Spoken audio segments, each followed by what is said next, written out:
Usually, I talk about learning languages from scratch. For example, if someone's born in the US with no connections to the country of China, they're at a unique advantage when learning Chinese, as compared to the person whose parents are Chinese. Language learners usually discuss the struggles of people who have no connection to the target language. However, we should bring some attention to the person I just talked about. That is, the one who does have a connection to the target culture.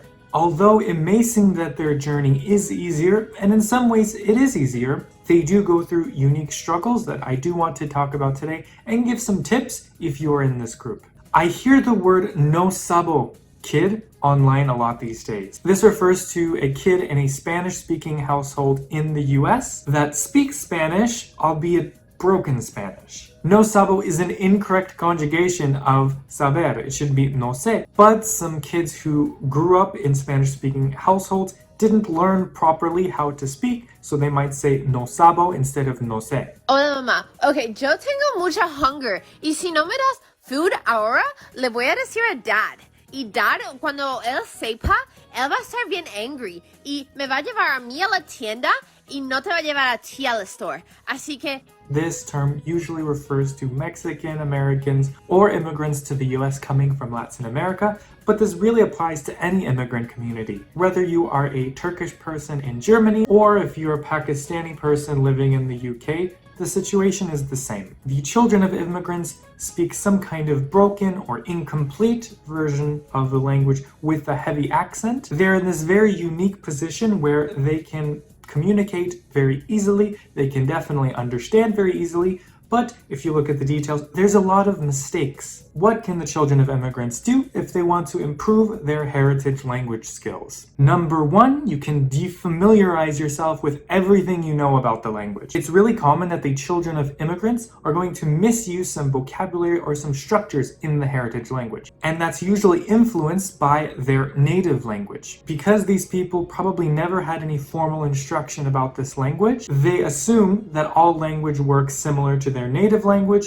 and their heritage language, so they go somewhere in between for a lot of things. I remember seeing a cassette of myself when I was a little kid, and I noticed that I was using the wrong expression. I was using the literal translation of what I would have said in English, but I should have used another word because that's just the natural way to say things. But most of my experience speaking came from English, so that influenced how I was speaking that language.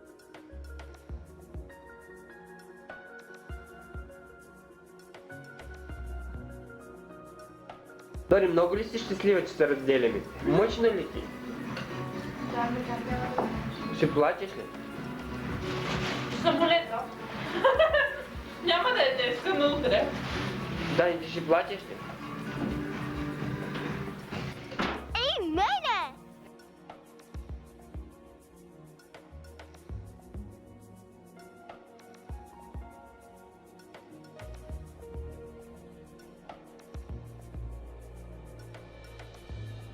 I understood the circumstance, I understood the situation, I understood what I wanted to say, but it came out incorrectly because of the influence of my native language, English. Essentially, you need to ignore what you know about the language in order to become more native. It seems really counterintuitive. Check yourself before you wreck yourself. The number 2 tip is to treat this language like a school subject. For the children of immigrants, there's a little bit of overconfidence that comes with this language. None of my classmates know this language. It's the secret language I speak on the phone with my parents. I'm so special. And considering it's your heritage, you become a little defensive about it. Defensiveness is not conducive to learning, so it is best to acknowledge that you don't know many things. Just like you know that the teacher knows more algebra than you should recognize that some people are better speakers than you. Look up grammar charts. Use the dictionary. Use learner materials. There is no shame. Even though it may seem too easy for you, you really ought to see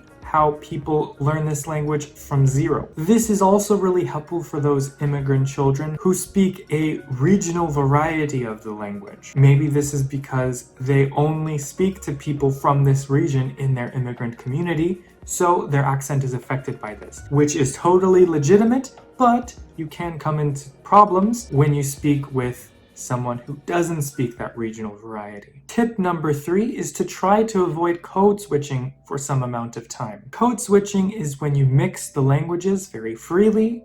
Sometimes you use the native word for this, sometimes you use the heritage word for something else. And for most children of immigrants, this is how they speak at home. Maybe they're speaking Spanglish, maybe they're speaking Franglais, maybe they're speaking Konglish. Code switching is absolutely valid and it's a form of communication, but it is helpful to improve your heritage language if you try avoiding code switching for some amount of time.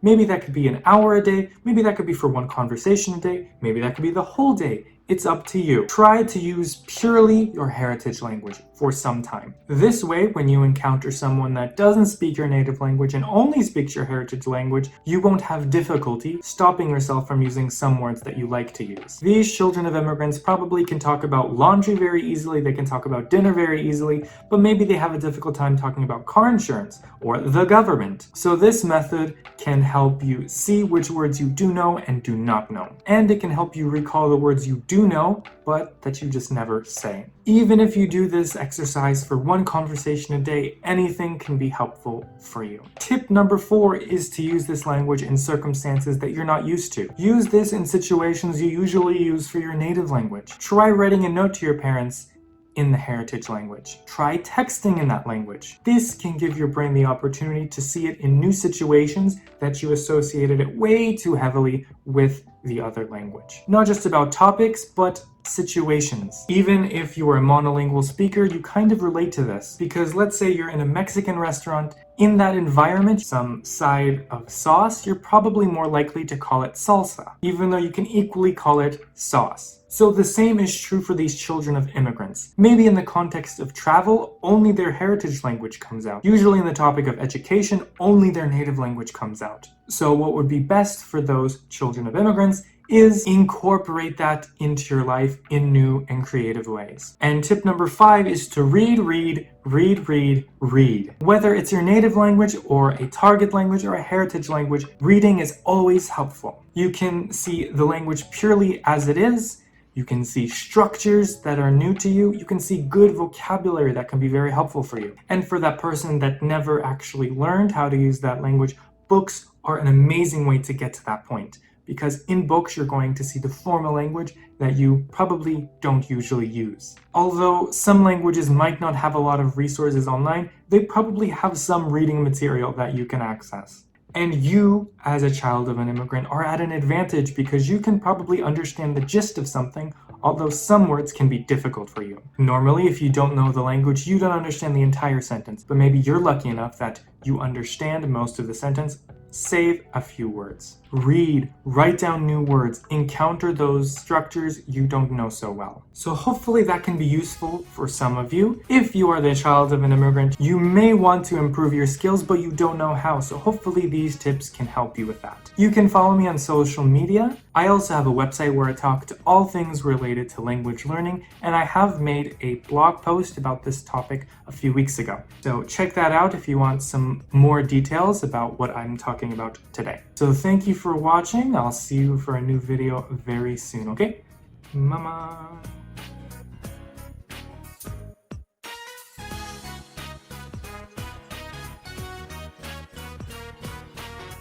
Щасливі ли сте, діти?